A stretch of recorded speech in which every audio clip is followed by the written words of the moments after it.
बरसग़ीर पाक व हिंद बल्कि साउथ ईस्ट एशिया जो है, ये दुनिया के 3 बुलंद तरीन पहाड़ी सिलसिले यहाँ मौजूद हैं, जिसमें पहले नंबर पे कोहे हिमालय है, हिमालयन रेंज, दूसरे नंबर पे काराकोरम रेंज और तीसरे नंबर पे कोहे हिंदू कुश। इन 3 पहाड़ी सिलसिलों को दुनिया की छत भी कहा जाता है और इन 3 पहाड़ी सिलसिलों में से कमोबेश 25 के करीब बल्कि इससे भी ज़्यादा दरिया जो हैं वो बहते हैं। कोहे हिमालय को इस सिलसिले में वो एज हासिल है कि यहाँ से बहने वाले जो दरिया हैं वो इस पूरे खित्ते को तकरीबन 80% को सैराब करते हैं।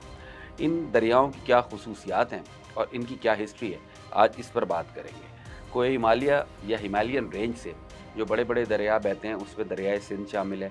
ये तिब्बत के प्लेटो से बहता है और तिब्बत से होता हुआ इस पूरी बेल्ट को कवर करता हुआ पाकिस्तान में एंटर होता है और फिर समंदर में जाके गिरता है। इस दरिया का जो उमूमी मिजाज है वो पुरसुकून मिजाज है। हालांकि ये बहुत बड़ा दरिया है, दुनिया का तीसरा बड़ा दरिया है, चौथा बड़ा दरिया है। उसके बावजूद इस दरिया का उमूमी मिजाज जो है वो पुरसुकून है। इसका पार्ट भी हर जगह तकरीबन जहाँ से भी ये बहता है चौड़ा है और गहराई भी ज़्यादा है। लेकिन बहरहाल दरियाए सिंध इतना एग्रेसिव दरिया नहीं है। यहाँ से जो दूसरा बड़ा दरिया बहता है वो गंगा है, जो गंगोत्री के मकाम से निकलता है हिमालयन रेंज से ही, और ये दरिया भी उमूमी तौर पे पुरसुकून है। कोई इस दरिया के साथ एग्रेशन और तबाही जो है वो एसोसिएटेड नहीं है। यहाँ से तीसरा बड़ा दरिया जो बहता है वो ब्रह्मपुत्र है, लेकिन ब्रह्मपुत्र जो है वो साइड पे से बहता है और वो भी पुरअमन और पुरसुकून सा दरिया है। उसमें भी उस दरिया के हवाले से भी कोई एग्रेशन नहीं है उसकी नेचर में, और हिस्ट्री यही बताती है। ब्रह्मपुत्र के बाद यहाँ जो चौथा दरिया बड़ा बहता है वो जमुना है। जमुना थोड़ा सा एग्रेसिव दरिया है लेकिन इतना नहीं है, और ये भी लोअर जो आर्बिट्री है हिमालयन रेंज की, वहाँ से बहता है जमनोत्री या यमुनोत्री के मकाम से। उसके बाद यहाँ से दरिया बहता इस रेंज में पीर पंजल से 2 दरिया बहते हैं। हिमालयन रेंज का जो पीर पंजल सेक्टर है वहाँ से 2 दरिया आते हैं, चनाब और झेलम। ये निस्बतन एग्रेसिव दरिया हैं इन बाकी दरियाओं के मुकाबले में। अगरचे इन चारों पांचों दरियाओं से छोटे हैं लेकिन ये एग्रेसिव है। इनके पानी का फ्लो तेज़ है और ये जो है हार्ड हिट करते हैं अपने एरिया को। उसकी बुनियादी वजह है ज़रा इनका बाकी दरियाओं के मुकाबले में, जिनका पहले मैंने जिक्र किया, पार्ट भी चौड़ा है और डेप्थ भी उतनी नहीं है, लेकिन बहरहाल ये एग्रेसिव दरिया हैं और इनके उमूमी तौर पे इनमें सैलाब भी आता है। सैलाब बाकी दरियाओं में भी आता है लेकिन कम आता है। इनके सैलाब से नुकसान ज़्यादा होता है।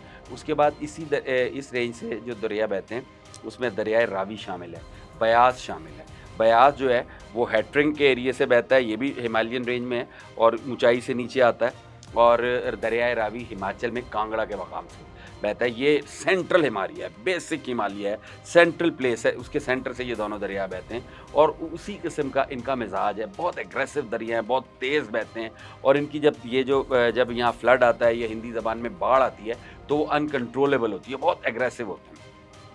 इस रेंज में बहने वाला उसके बाद यहाँ से एक चाइनीज़ दरिया 2 बहते हैं जो तिब्बत वाली प्लेटो से बहते हैं और उसमें यांगजी है, पुरअमन और पुरसुकून सा दरिया है, और दूसरा जो है वो येलो रिवर है। यांगजी के ऊपर चाइना ने दुनिया का सबसे बड़ा डैम भी बना रखा है और ये पुरसुकून सा दरिया है। बहुत बड़े इलाके को चाइना के ये सैराब करता है और हिस्टोरिकली यहाँ सैलाब आते हैं। इसके सैलाबों से बहुत सारा नुकसान भी हुआ है चाइना में, लेकिन बहरहाल ये निस्बतन पुरअमन दरिया ही है।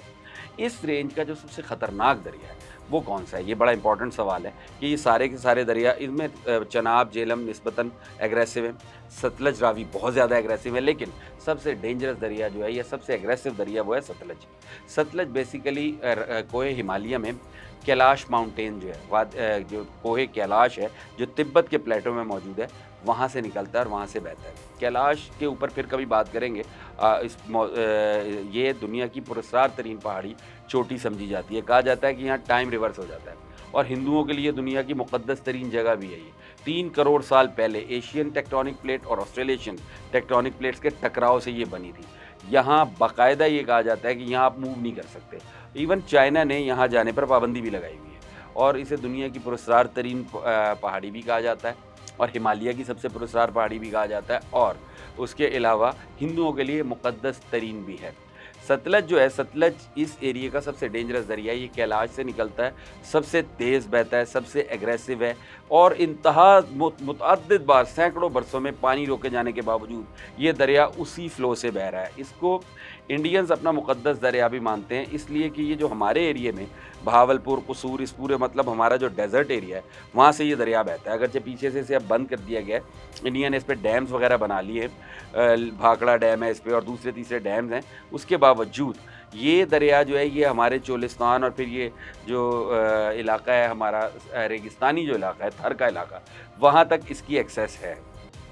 भावलपुर और भावलनगर वैसे ही ये थर के नज़दीक इलाके हैं और इंडियंस का मानना ये है, हिंदुओं का मानना ये है कि हज़ारों साल पहले महाभारत के वक्त पे इस एरिए से एक नदी बहा करती थी, जिसके किनारे मतलब जिस नदी की बुनियाद पे सारा हिंदू मज़हब कायम है और जिसके किनारे महाभारत हुई थी, उसका नाम था सरस्वती। हिंदुओं का मानना ये है कि सतलज जो है बेसिकली सरस्वती नदी का दूसरा रूप है, जो महाभारत के बाद कुछ थोड़े अरसे बाद ख़त्म ही हो गई थी। उस दुनिया में पता ही नहीं लगा कि वो दरिया कहाँ गया। उनका मानना ये है कि ज़मीन के ऊपर सतलज उसका रूप है और ज़मीन से कई 100 फुट नीचे गुजरात से लेकर थर तक के इलाके में सरस्वती नदी या सरस्वती रिवर भी बहता है। अच्छा, हिस्टोरिकली देखें, अगर 3 करोड़ साल पहले की तारीख ये बताती है कि माउंट कैलाश 3 करोड़ साल पहले थी, तो ये बात भी तयशुदा है कि यहाँ सरस्वती नाम का दरिया था, बिल्कुल था और वो बहता भी था और महाभारत उसके किनारे लड़ी गई या नहीं लड़ी गई, ये हिंदुओं के अपने एतक़ादात हैं, लेकिन यहाँ एक दरिया मौजूद था, जिसके बारे में कहा जाता है कि वो अब भी है। और इवन बरसात के और मानसून के दिनों में स्पेशल डेज़ में थर में एक स्पेशल दरिया बहने लग पड़ता है, दरिया का समप बन जाता है। उसको भी बहुत मुक़द्दस माना जाता है हिंदुओं के नज़दीक। तो सतलज वो दरिया है इस रेंज में, जो बहुत मिस्टिकल दरिया है और हिंदुओं के लिए भी काबिले तकरीम है और सतलज का ट्रैक रिकॉर्ड भी बताता है कि बाकी दरियाओं के मुकाबले में बहुत ज़्यादा एग्रेसिव है।